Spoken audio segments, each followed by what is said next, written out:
गोरिया चांद के या जोरिया नियन गोर बाड़ हो गोरिया चांद के या जोरिया नियन गोर बाड़ हो गोरिया चांद के या जोरिया नियन गोर बाड़ हो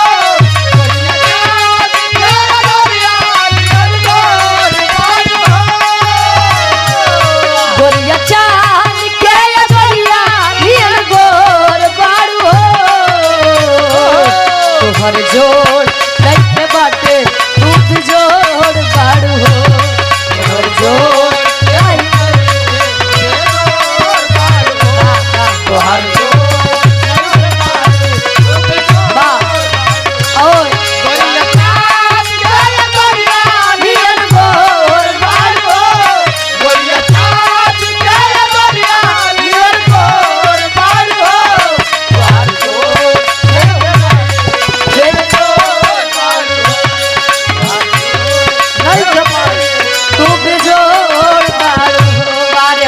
भैया इनके बड़ा खुशी मिलाई 51 रुपया दे के सम्मान के। खैर वो सब बात पर्दे में रहे तो अच्छा लगी नहीं काफी सोशल मीडिया वाले ने छाप दिए वो वायरल हो जाए। और हमारे गार्जियन जी आदरणीय आप नंदिनी के पूछे पिताजी अमर यादव जी ये 200 रुपए तक सम्मान के आशीर्वाद के चारी बाकी के बाद ये हमारे गुरु जी बताते हैं क्या बतावे जवन बात समर को मैं गोर का करी जवन बात समर को मैं गोर जवन बात समर को मैं गोर का करी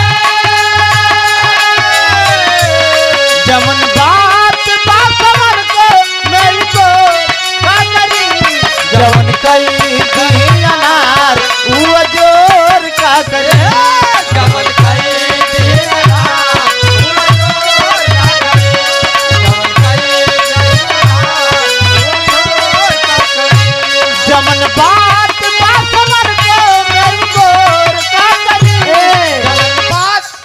और हमारे हृदय के गार्जियन जी सम्मानित बहुत ही सम्मान बहुत ही प्यार मिलता है। हमारे पूज्य चाचा जी के द्वारा ये सुंदर माला और 100 रुपए देकर सम्मान किए हमारे जंगली भैया के साथ है। बड़ा बढ़िया कोरस करत थे भिखारी भैया वाह क्या बात है नाम के हाँ खाली नाम ही की आशीर्वाद के चारे।